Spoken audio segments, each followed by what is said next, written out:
இது நம்ம doctor strange வந்து டூமு கூட ஒன்று சேர்ந்து சண்டை போட போகிறாங்க. ஆமாங்க. இப்போ வர லீக்ஸ்லாம் பார்த்தா நம்ம டாக்டர் ஸ்ட்ரேஞ்ச் வந்து நம்ம டாக்டர் டூமு ஒன்று சேர்ந்து சண்டை போட போகிறாங்களாம். ஏன்னா நம்ம டாக்டர் ஸ்ட்ரேஞ்ச் எப்போ கடைசியா பார்த்தோம்னா, மல்டிவர்ஸ் வரதுக்கு அப்புறம் தான் கடைசியா பார்த்தோம்.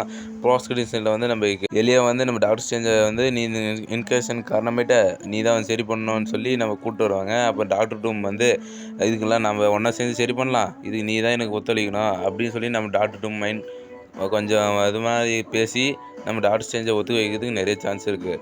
ஏன்னா நம்ம டாக்டர் ஸ்ட்ரேஞ்ச் வந்து பல கோடி வருஷமாக டைம் ட்ராவல் பண்ணி பார்த்து அதில் ஒரே ஒரு வாட்டி தான் வாய்ப்பு இருக்குது, நம்ம மல்டிவர்ஸில் ஜெயிக்கிறதுக்கு ஒரு வாட்டி தான் வாய்ப்பு இருக்குதுன்னு சொல்லி நம்ம டாக்டர் ஸ்ட்ரேஞ்ச் கூட அப்படி நினச்சி டெர்மு கூட ஒன்று சேர்ந்து சண்டை போகிறதுக்கு நிறைய சான்ஸ் இருக்குது.